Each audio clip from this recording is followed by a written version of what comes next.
You are now tuned in to Go Time Dolphins with Charlie Touche and Kadeem Simmons, the Miami Dolphins podcast that's for the fans and by the fans. Gotta make them lose their mind when it's your time. And it's show time. Going all out when it's go time. I ain't wasting no time. Gotta make them lose their mind when it's show time. Cause it's your time. Lay it on the line when it's go time. Don't waste no time. What a day, what a day, what a day. I'm not gonna lie to you. I waited for the intro of the podcast to end because I really wanted to start with these three words. What a day, what a day, what a day. It's Go Time Dolphins, the Miami Dolphins podcast that goes not only across the pond, but across the world. I'm your boy, Charlie Touche. I don't have my co-host, Kadeem Simmons, with me, but it's always for the fans and by the fans. Your favorite podcast. Any given Sunday. Any given Sunday. The reason why I say any given Sunday is because we just seen the Miami Dolphins. And you know how we say it. Go pillar to post, round for round, blow for blow, with arguably the best team in the NFL. You can see my background. You know, I'm traveling right now, so you got to excuse my setting. Kadeem isn't with us right now. Kadeem's traveling as well. He's on vacation. For everybody across the pond, y'all say holiday. So he's on holiday. He's on an island right now somewhere.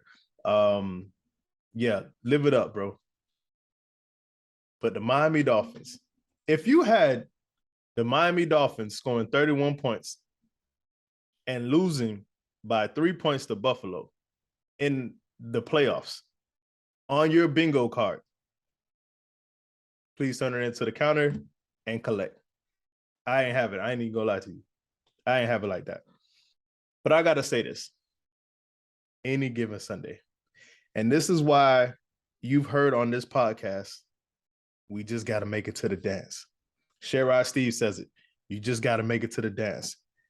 Kadeem says it. You just got to make it to the dance. We just got to get to the dance.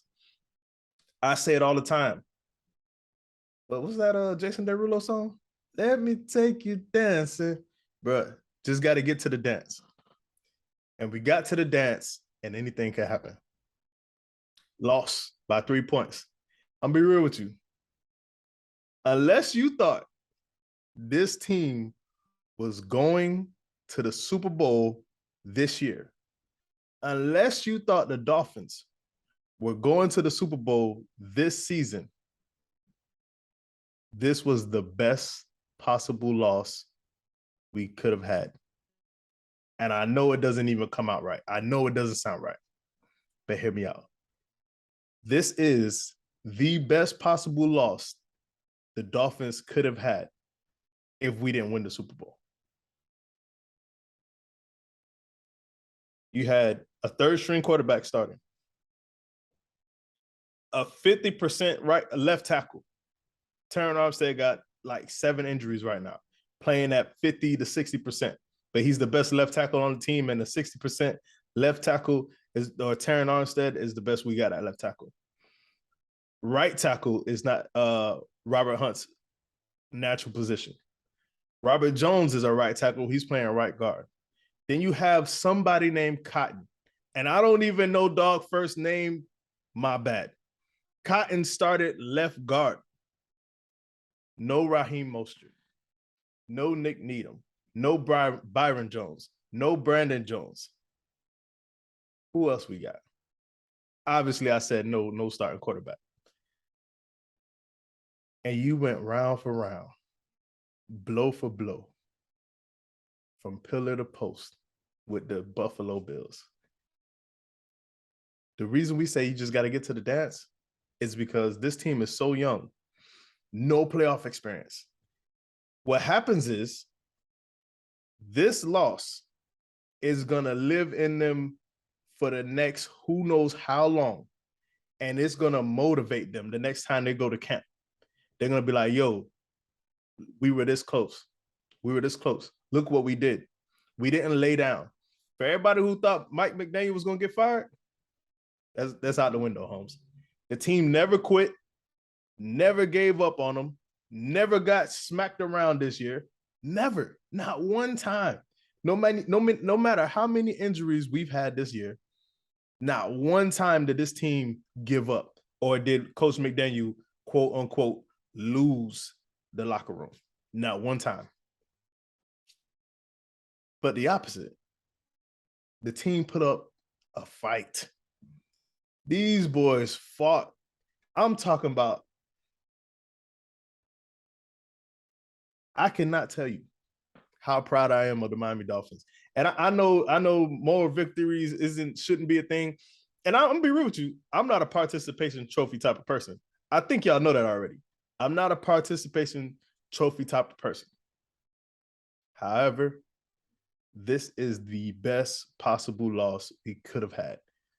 It's gonna go in the next season. They're gonna have the playoff experience. They're gonna say, nah, I'm not going out like that. We were this close last time. Can you imagine what it would have looked like if we convert that 4th and 1? I said 4th and 1 because it was the delay of game, put it the 4th and 6. Can you imagine you're down 3 points? I want to say 2 minutes on the clock. We'll call it 3, just because I don't got the numbers in front of me. But 3 minutes on the clock, you're down 3 points.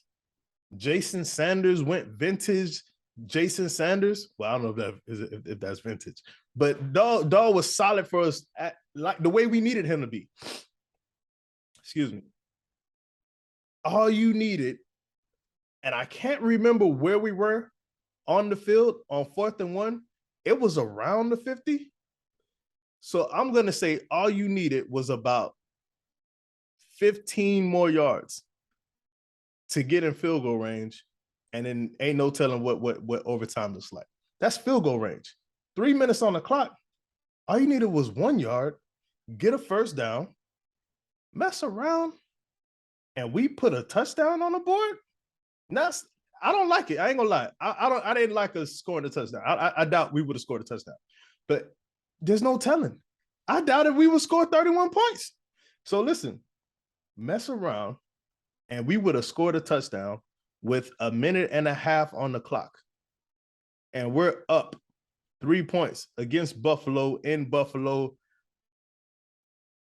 You know Josh Allen good for the glitch. You know he good for the glitch.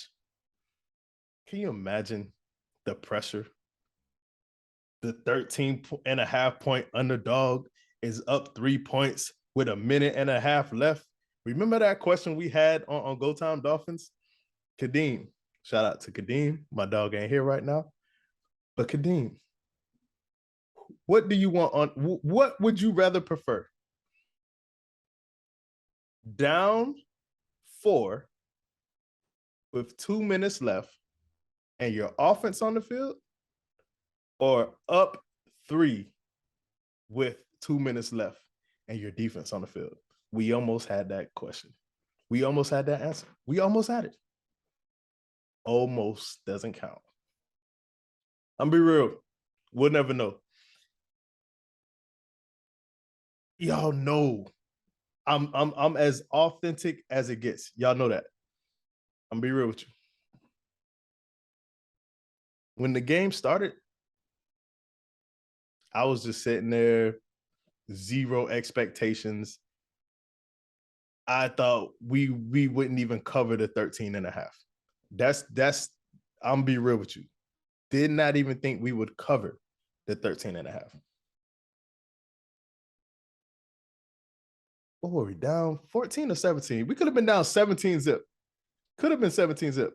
I know it was for sure we were down 14 zip, but we were down. And I'm like, oh yeah, here we go. I'm pretty sure everybody was on the, oh yeah, here we go. But then something happened. Defense didn't lay down. Offense didn't quit. And the thing that gets me And the plan was just to come on and tell y'all what happened in the game, shoot y'all like 10 minutes of a podcast. We got Sherrod Steve coming on the show next episode. We're going to recap all of this. And I probably should save some of it, but I can't now because it's just coming back to me right now. The crazy thing is the way we lost against the Bills in the playoffs is the same way we've been losing the entire season with Tua starting, with a starting quarterback.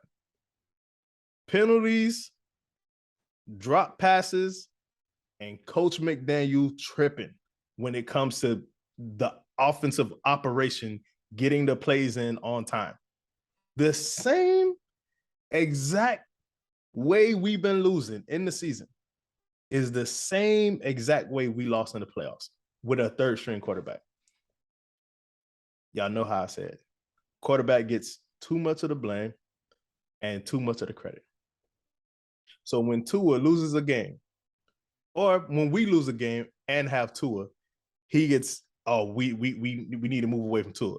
We need something else. He's not the quarterback. Yada yada yada yada. Too many things to run out of this. But when we lose a playoff game by 3 points to the Bills, it's Coach McDaniel, it's the drops, it's the penalties. Like, it's the same exact thing when we have Tua.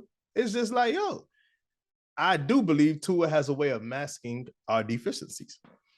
So this, for me, is proof that we shouldn't move on from Tua.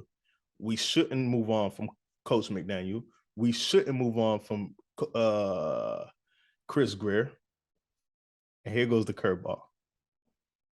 It's the end of the season. Here goes the curveball. Y'all ready?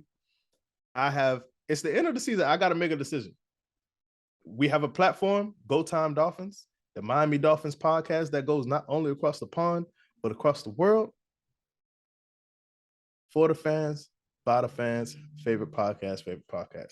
We have a platform. So I'm going to tell y'all, it's the end of the season, and I have to make a decision. Do I want to keep Chris Greer, or do I want to move on from him? I'm keeping him. Just told you that. Do I want to keep Coach McDaniel, or do I want to move on from him? I'm keeping him. I just told you that. Do I want to keep Tua, or do I want to go a different direction? Tua's my quarterback. I don't know what y'all thought y'all was about to get out of me for that. But I had to make a decision today on this. It's the end of the season. Do I want to move on from Josh Boyer, or do I want to keep him? I have to make a decision now. It's the end of the season. I'm keeping Josh Boyer. I'm keeping Josh Boyer. I'm going to tell you why. Because I believe, and this is just a genuine belief, I believe not even if we had Tua, we would have won that game. Like, yeah, I hear that. We would have had Mostert, he had a 7-yard average against Buffalo. And listen, if we had friend of the podcast, Brandon Jones, we would have won that game. I'm convinced. One person could have made a difference. If we had just Brandon Jones, we would have won that game. The defense would have had more pieces. The defense would have been the chemistry that Brandon Jones and friend of the podcast, Javon Holland, have is second to none in that defensive backfield. If we had one more key piece on defense, you've seen what it looked like without DBs. Shout out to Xavier Howard. Got to say his whole name. You don't get the cool nickname. But shout out to Xavier Howard, because he was getting roasted the whole game. Y'all know I'm done with Xavier Howard. Y'all know I'm done with Xavier Howard. But he came out with the pick.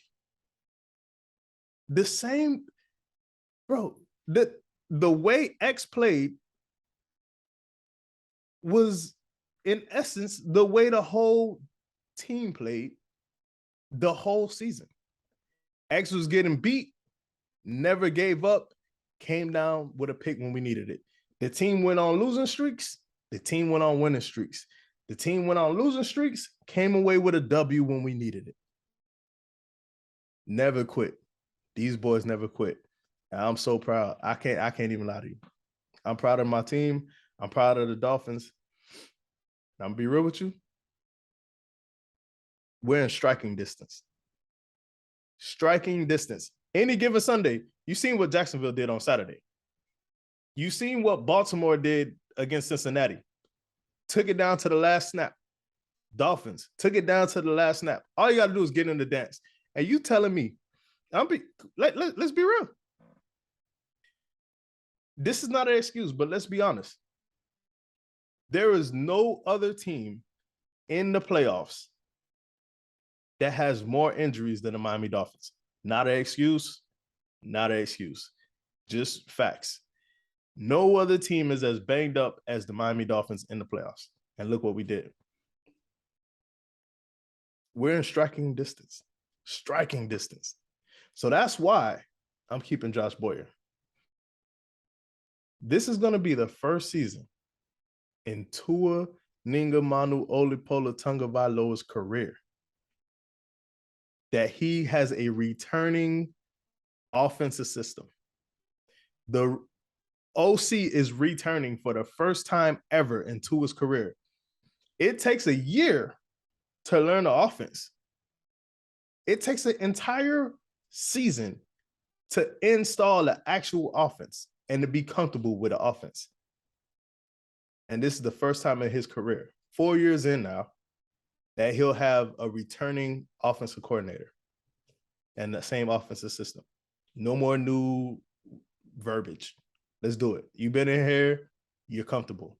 So Tua comes back with the same OC. McDaniel comes back for the second time. Greer is Greer, my dog, choo-choo.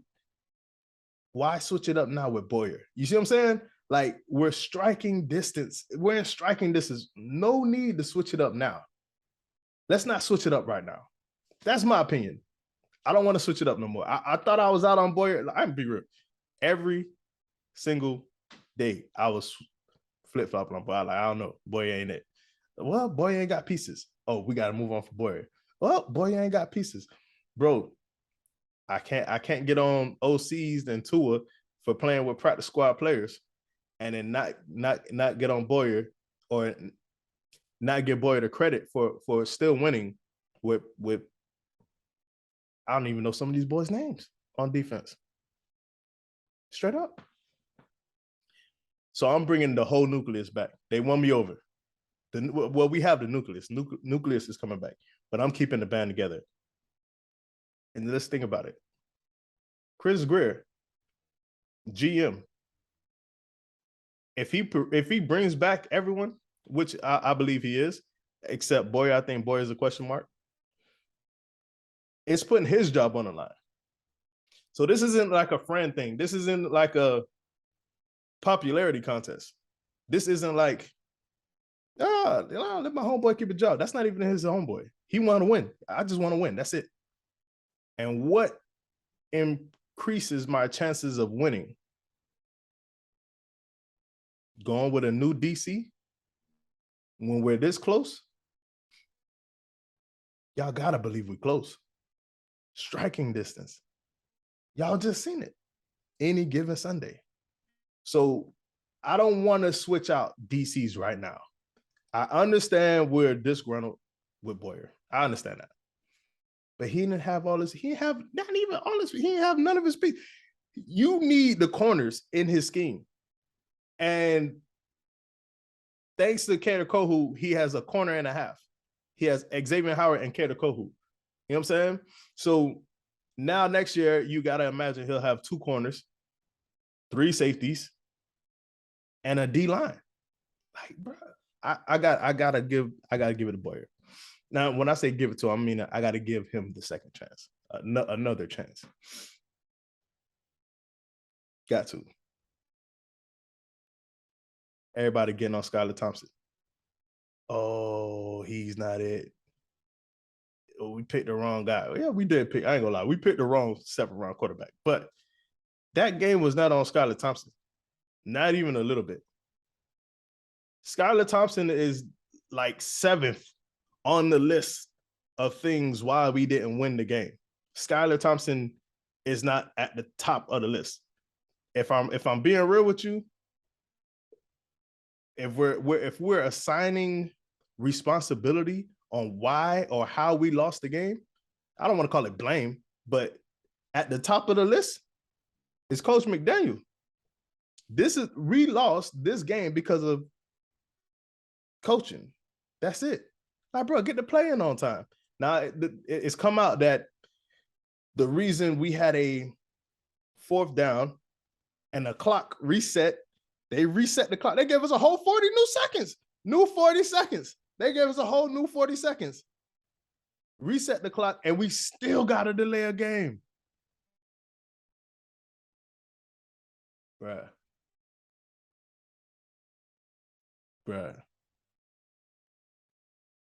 How that mean go? Bruh. That's on coach, bro. It's on nobody else. Straight up. And even when Tua was in, I remember Tua had media availability. And he was saying, oh, it's on me. It just wasn't a smooth operation. And the operation got to be better on the offensive side of the ball. That was him taking blame. You know what I'm saying? Something that Zach Wilson don't ever do. Well, hey, shout out to Skylar Thompson. Skylar Thompson said every single thing that Zach Wilson was supposed to say. Crazy how that works. So Skylar Thompson is in the huddle like, yo, what's up? Like, I need the plays. Like, help me. So if you watch it back, we get the penalty, 5-yard penalty on 4th and 1. Ain't no telling what could have happened. Craycraft 400 looks at the sideline and screaming at the sideline with his hands open like, I ain't gonna lie, I like it. I don't care who got to get this. The game is on the line. What you thought, bro? Like, this is our season. Give us the play. If I'm Tua next year, this is why I have an issue with Russell Wilson. When Russell Wilson was in the Super Bowl on the 2-yard line, and he heard the play call come in from Darrell Bevel and said, hey, we're going to run this, the highest risk, the most high-risk pass in football, which is throw a slant between the hashes. That's the most high-risk pass in football. The highest of risk is that pass. The safest pass is a 50-50 fade. If you're going to throw it, like it's me or no one else, and then you can bat it down. It's one-on-one. When Russell Wilson heard that play call come in the headphones, and he got his hand on the head on his helmet, yo, coach just called a pass. If you the quarterback, bro, I'm going in the huddle. I'm already changing the play. Like, we not running this play. Like, ain't no way. You got to change the play. And he didn't change the play. Shout out to Peyton Manning. Y'all hear me use this example every time. Peyton Manning, similar situation. It wasn't a Super Bowl, but they're inside the 3-yard line. And I want to say Edgerrin James and Marvin Harrison was in the huddle. And Coach OC calls the play. Peyton Manning receives the play, goes in the huddle and says, the play. And he looks at Marvin Harrison, right? He looks at Marvin Harrison like, yo, it's a pass. And it's Marvin Harrison's play. And Marvin Harrison looks back at Peyton Manning and said, nah, we got to run this in the huddle. That's what happens in the huddle. Peyton Manning changes the play, hands it off to Edgerrin James, touchdown. Bro, you got to change the play. So Tua, when you come back, bro, if coach is still tripping with these plays, not getting them in on time, the operation isn't smooth, hey, I need Tua to start calling his own plays. Straight up. Like, nah, bro, I'm not doing this. It's not going to be a press conference. Oh, the operation wasn't smooth enough. Nah, not no more, bro. This is my 4th season, and I need to get this money. Y'all probably going to give me a 5th-year option. You know what I'm saying? I ain't get my extended check yet. I'm getting hit with all these foolishness. You know what I'm saying? I need to get paid. You feel me? So, nah, coach, you weren't getting the play in on time, Holmes.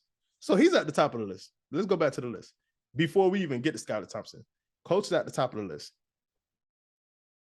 This is on coaching. Like a couple of the other games that we lost was on coach, which I'm not saying we should get rid of coach or he needs a different play caller. One, he's phenomenal as a play caller. He's phenomenal as a offensive coordinator. Calling the plays is awesome. It's just the getting it in, the management of it. He needs to either allocate it to someone else, which I doubt that helps because it's coming straight from him. He just need to be better at it, bro. Same way everybody else need to be better at something, he needs to be better at that. So, coach, at the top of the list, why we lost. Drops. Wilder, you got to get up on the top of this list, Holmes. Tyreek Hill, you get paid too much money to be dropping passes, bro. Straight up. Too much money to be dropping passes. Who else we got? We got penalties. You feel me? Nah, man. Skylar Thompson did not lose us this game. He didn't. We got a 7th round quarterback that started in a playoff game, and that's what I expected. What Skylar gave us is what I expected. Do I want Skylar Thompson to start running the ball more? Please and thank you. Yes. Yes. Signed management. Yes. Please run the ball more, Skylar. Straight up. But this ain't on Skylar, bro. 17-17. Dolphins come back. First half. 17-17. What the Dolphins do? Something we've been doing the whole year. Give up points right before the half. It's less than a minute on the clock. Buffalo comes back and kicks the field goal. Now it's 20-17. Right before the half. Can't make this up. So the same way we lost on Sunday in the playoffs is the same way we've been losing the whole season. I'm not mad, though. We're in striking distance. Can't nobody tell me we're not close. If someone tells you we're not close, tell them to at Charlie Touche, please. Let's talk about it on the podcast. Dolphin fan to Dolphin fan. How you going to say we're not close? How you going to say we're not in striking distance? All the teams that are still in the playoffs right now, all the AFC teams and NFC, we'll throw the NFC in here. Y'all telling me y'all don't like the Dolphins' chances with at least Tua as the quarterback? Y'all telling me you don't like their chances against anybody that's in the playoffs with Tua at quarterback? Yes, he had a bad game against San Fran. Yes, he had a bad game against the Chargers. No one's like making excuses for Tua. But you can't tell me that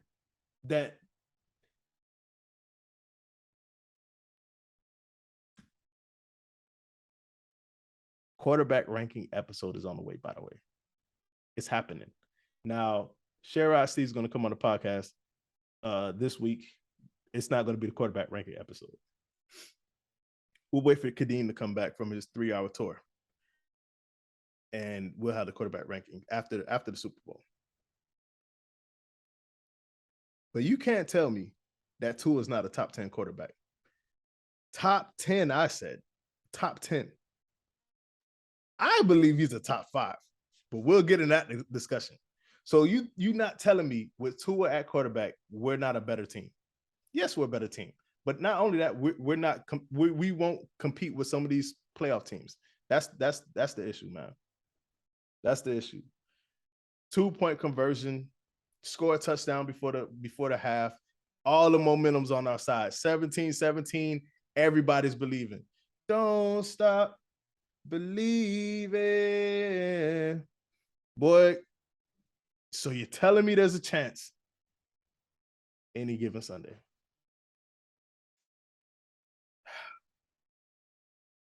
Players never gave up. Never gave up. All that offseason stuff, like, is coach gonna be assertive enough to say it with his chest in the locker room when it's time to overcome adversity? We got our answer. I know he's small in stature and Geek Squad is in the building, got the glasses on. Yo, we got our answer, bro. Coach is coach. That's who he is. Not every coach got to be rah, rah, rah. Straight up. But you can't tell me we don't have our coach right now. I believe we got our coach. I believe we got our quarterback. DC is different. I ain't going to lie. I'm not all in on DC like I'm in on coach and Tua and Greer. But I will bring them back because I will bring Boyer back because we're so close right now. That's all I'm saying. This is why you at least want to make the playoffs. This is why you at least want to make the playoffs. Because now these young players can say, yo, I know that feeling. I know how I felt. I knew what the playoff week felt like. I know what the playoff atmosphere felt like. We was on a road. We were so close. What if we convert that 4th and 1? What happens? Do you get in field goal range? Do you get 10 more yards and kick a 59, 60-yard field goal to put it in the overtime? What if? We were that close. I don't even want to keep going, man. I thought I was only going to come on here and talk for 10 minutes, but this was kind of therapeutic. Shout out to Kadeem. Dog's on holiday right now, on vacation with his fiance. Hey, my dog got a ring. Well, hey, Kadeem getting a ring, y'all. Dolphins might not get a ring this year, but Kadeem getting a ring. So that's a W for Kadeem. I'm so happy for the Dolphins. Like, we're here. We're this close. Shout out to Charlie Touche, too, because he said in 2024, we're going to win the championship.